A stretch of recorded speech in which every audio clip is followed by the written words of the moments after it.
სრულიად საქართველოს ავტოკეფალური სამოციქულო მართლმადიდებელი ეკლესიის კათოლიკოს პატრიარქად გამორჩეულია მიტროპოლიტი შიო. საქართველოს მართლმადიდებელი ეკლესიის გაფართოებულ კრებაზე წმინდა სინოდის წევრებმა ახალი კათოლიკოს პატრიარქი აირჩიეს. შიო მესამემ 39 მღვდელმთავრიდან 22-ის მხარდაჭერა მოიპოვა. 9 ხმა მიიღო მროվել ურბნელმა მიტროპოლიტმა იობმა, ფოთისა და ხობის მიტროპოლიტმა გრიგოლმა 7, 1 ხმა კი გაუქმდა. არჩევნები პირველივე ტურში დასრულდა, რადგან ახალმა პატრიარქმა ხმების 50%-ზე მეტი მიიღო. სრულიად საქართველოს ავტოკეფალური სამოციქულო მართლმადიდებელი ეკლესიის კათოლიკოს პატრიარქად გამორჩეულია მიტროპოლიტი შიო.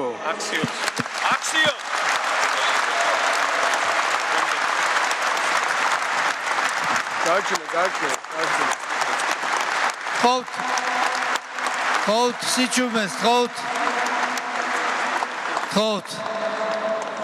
ყოვლად სამღვდელო და მაღალ ყოვლად სამღვდელო მეუფენო ძვირფასო დელეგატებო მიუმართავთ ახლად გამორჩეულ კანდიდატს. თანახმაბრძანდებით დაიდგათ სრულიად საქართველოს კათოლიკოს პატრიარქის, მცხეთა თბილისის მთავარეპისკოპოსის, ბიჭვინთისა და სხუმაფხაზეთის მიტროპოლიტის საპატიო უღელი ღვთისადიდებლად ეკლესიისა და ქართველი ერის საკეთილდღეოდ. ჩემს გამორჩევას სრულიად საქართველოს კათოლიკოს პატრიარქად ვღებულობ მორჩილებით, ღვთის მადლით და სასოებით. ულოცავთ მის მაღალ ყოვლადო სამღვდელოსობას სრულიად საქართველოს კათოლიკოს პატრიარქად არჩევას. Axios! მოიცა.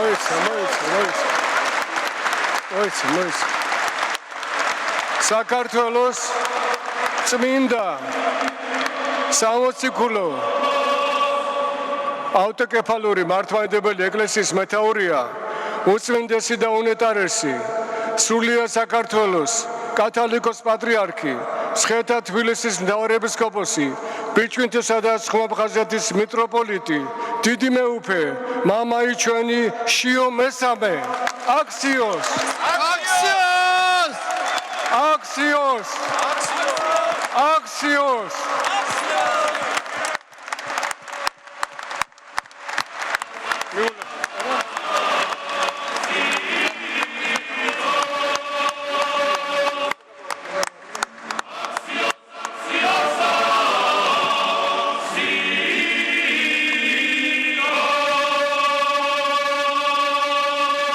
არჩევნების შედეგი გამოაცხადა ქიროტონით უპირატესმა ეპისკოპოსმა მიტროპოლიტმა ანანია ჯაფარიძემ, რომელიც ხმების დამთვლელი კომისიის თავმჯდომარე იყო. ყოვლად სამღვდელო მეუფენო, ღირსნო მამანო, დედანო, დანო და ძმანო, ხმის დამთვლელმა კომისიამ იმუშავა პატიოსნებისა და კონფიდენციალურობის სრული დაცვით, გამჭვირვალედ შედეგები ასე გადანაწილდა. საპატრიარქო ტახტის მოსაყდრე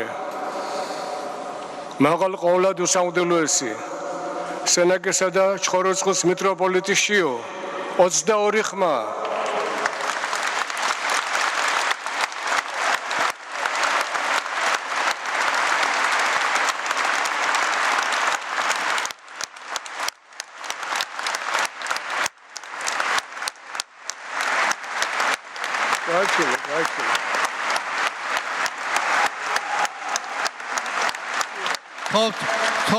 Hold, სიჩუმეს.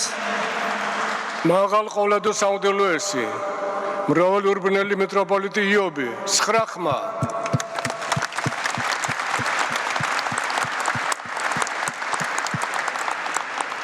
მაღალ ყოვლადო სამღვდელოესი ფოთისა და ხობის მიტროპოლიტი გრიგოლი 7 ხმა.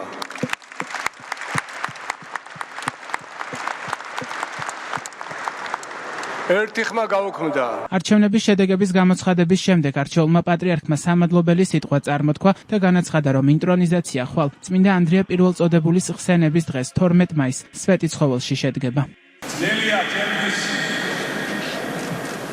ამ წუთებში გამოვხატო თქვენს წინაშე ჩემი სულიერი განწყობა, ფიქრები, განცდა, რაც თან ახლავს იმ არჩევანს, რომელმაც წინააღმდეგ გაგვუნდა დიდი პატივიც და მძიმე ჯვარიც. ვთხოვ გილოცავ ჩემთვის, გილოცავ ჩვენი ეკლესიის მომავალისთვის, რათა ერთობი, სიყვარული და მშვიდობი ბაღო უღარი და გიქცეოდა გავაგრძელოთ ჩვენი მსახურება ეკლესიისა და ერის საკეთილდღეობით. მოგეხსენებათ, დღეს ჩვენ უნდა განვაცხადოთ ინტრონიზაციის გარიგი. ტრადიციის მიხედვით გამორჩევის შემდეგ პირველივე კვირას თუ დიდ დღესასწაულზე უკვე უნდა იმსახუროს კათოლიკოს პატრიარქი. ამიტომ ჩვენ გადავწყვეტთ, რომ უახლოესი ასეთი დღესასწაული გახლავთ ხვალ. ეს არის წმინდა ანდრია პირველწოდებულის საქართველოში შემოსვლა და საქართველოს ყოველწლიურად ქრისტიანობისადმი წილდომილობის დღესასწაული. ამიტომ იმპროვიზაცია შედგება ხვალ სვეტიცხოველში. მსახურება დაიწყება რიგის 10 საათს. საქართველოს მართლმადიდებელი ეკლესიის გაფართოებული კრების დასრულების შემდეგ მაღალმა იერარქებმა მედიასთან კომენტარი გააკეთეს. მათ შორის იყო მეუფე ზოსიმე. ის წინა სხდომაზე 3 საპატრიარქო კანდიდატის გამორჩევას ჯანმრთელობის მდგომარეობის გამო არ ესწრებოდა. მაღალი იერარქის თქმით, დღეს მისი ხმა მეუფე შიოს დაემატა. ჟურნალისტებთან საუბრისას ერთ-ერთმა საპატრიარქო კანდიდატმა ფოთისა და ხობის მიტროპოლიტმა გრიგოლმა კი განაცხადა, რომ სინოდი ერთიანი იქნება და ახალი საჭეთმყრობლის თავმჯდომარეობით ყველაფერს გააკეთებს, რათა არსებული სირთულეები დაიძლიოს. დღევანდელ დღეს შეაფასებს უკვე დრო. ჩვენ მომავალში წლების შემდეგ ვიგრძნობთ აი დღევანდელ დღეს შედეგებს. ამ წუთას ძალიან ძნელია, რამის ერთ-ერთ შეგვიძლია დღეს ვთქვათ, რომ ჩვენ ვიხარია, რომ გაგვიერთდა საღამოც კვლავ ახალი პატრიარქი იქნარჩეული და განწყობა, რომ ის რაც დღეს ჩვენთვის წარმოადგენს, მოხდეს ერის კონსოლიდაცია. ამას როგორ შეძლებს რანაირად გაზებით, ეს უკვე რა თქმა უნდა სინოდის ერთობაზეა დამოკიდებული, მაგრამ ეროვნების როლი ყოველთვის განსაკუთრებული. შეუწყობს შიომესამე თქვენი აზრით ხელს კონსოლიდაციას? მე ვფიქრობ, რომ უნდა შეუწყოს. აბა სხვა მოვიდინო რა. კონკურენტები იყავთ თქვენ სიტყვით რომ ვთქვათ, ეს ხელს ხარ შეგიშლით თანამშრომლობაში საბოლოოდ. თუ არჩევნებში იყო 3 კანდიდატი, ეს არ ნიშნავს იმას, რომ ესენი რაღაც დაპირისპირებული მხარეები არიან. ეს არის სხვადასხვა ხედვა ეკლესიის მომავალზე, ამტკიცის მომავალზე, დამთავრდა არჩევნები, დამთავრდა. ჩვენ უკვე ვიწყებთ რაღაც ახალი ფურცელი და შეგიძლიათ თქვათ, რომ ჩარევის გარეშე ჩატარდა არჩევნები? ეს უკვე ჩემთან არ არის ეკითხვა, ვიზეც ეჭობთ იმას უნდა გითხრათ. საკუთარი არჩევანი არ დაუმალავს არც დმანისისა და აგარაკ ტაშირის ეპისკოპოსს. მეუფე ზენონმა არჩევანი მეუფე იობზე შეაჩერა. მედიასთან კომენტარი გააკეთა მეუფე ისაიამაც, რომელსაც წინა სხდომაზე არჩევნებში კანდიდატად მონაწილეობა სურდა, თუმცა დიპლომის საკითხის გამო ეს ვერ შეძლო. გილოცავ დღევანდელ დღეს, ესე იგი ეს არჩევნები იყო და გამოარჩია წმინდა სინოდმა ახალი პატრიარქი არის მისი მაღალ ყოლადოსამღეროს მეუფე შიო. საქართველოსთვის ზრუნვა არის თავარი პრიორიტეტი და მგონია რომ პატრიარქი მხოლოდ მარტო არ იქნება ამ საქმეში, წმინდა სინოდი ყველანი თავის გამოცდილებით შეეხიდებიან მას მსახურებაში. გაფართოებული კრების დასრულების შემდეგ ახალი კათოლიკოს პატრიარქი შიო მესამე სასულიერო პირებთან ერთად სიონის ტაძარში მივიდა, სადაც ილია მეორის სულის მოსახსენიებელი პანაშვიდი გადაიხადეს.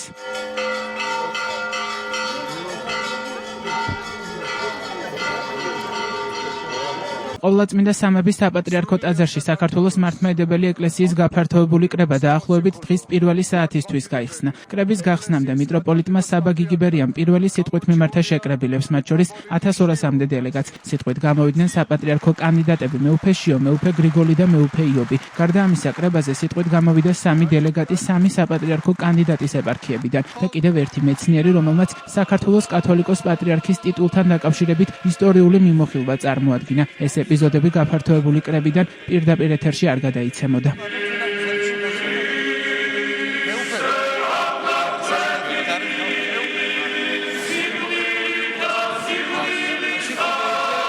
გაფართოებული კრების მიმდინარეობა პირდაპირ ეთერში მხოლოდ ნაწილობრივ გადაიცემოდა. პირდაპირ ეთერში აჩვენეს ილია მეორის სულის მოსახსენიებელი პანაშვიდი, გაფართოებული კრების გახსნა, მეუფე შიოს მისასალმებელი სიტყვა, ხმის მიცემის პროცესი, შედეგების გამოცხადება და ახალი პატრიარქის სამადლობელი სიტყვა. დღევანდელ კრებას წმინდა სინოდის სრული შემადგენლობა ესწრებოდა. ხმის მიცემის პროცესი კი ასე წარიმართა. ბიულეტინზე არის 3 კანდიდატი დატანილი, რომელთაც არის დანომრილი და შემოიხაზება ნომერი, რომელიც ეკუთვნის თქვენთვის მისაღებ და სასურველ კანდიდატს. ხმის დამთვრელი კომისია ვალდებულია დღევანდელი დღისთვის დამზადებული სპეციალური საარჩევნო ბიულეტინებისათვის განკუთვნილი 5 სპეციალური ბეჭდით დალუქოს. ბეჭედი დამზადებულია სპეციალურად გაფართოვებული კრებისთვის. ვიწყებთ ხმის მიცემის პროცედურას. სამების საპატრიარქო ტაძარში საქართველოს მართლმადიდებელი ეკლესიის გაფართოებული კრების გახსნისას სიტყვით მოსაყდრის სტატუსით გამოვიდა ახლა უკვე კათოლიკოს პატრიარქი შიო მესამე. თანამედროვე ცხოვრების ქარტეხილების, დიდი ისტორიული გამოცდილების და ღვთივ გამორჩეული პიროვნებების ღვაწლის ფონზე განსაკუთრებით საპასუხისმგებლოა ჩვენი არჩევანი ღვთისა და ერის წინაშე. მაგრამ ამავდროულად ეს მოვალეობა გვაძლევს ძალას და იმედს, რომ უფლის შეწევნით საქართველოს მართლმადებელი ეკლესია, რომელიც ყოველთვის იყო ერის გამაერთიანებელი, ჭეშმარიტი რწმენის, ქართული ენის, ტრადიციების და ისტორიული მეხსიერების დამცველი, კვლავაც ამ გზით გააგრძელებს სვლას. სრულიად საქართველოს კათოლიკოს პატრიარქი ილია მეორე 93 წლის ასაკში 2026 წლის 17 მარტს გარდაიცვალა, რის შემდეგაც დღის წესრიგში საქართველოს მართლმადიდებელი ეკლესიის ახალი საჭეთმყრობლის არჩევის საკითხი დადგა.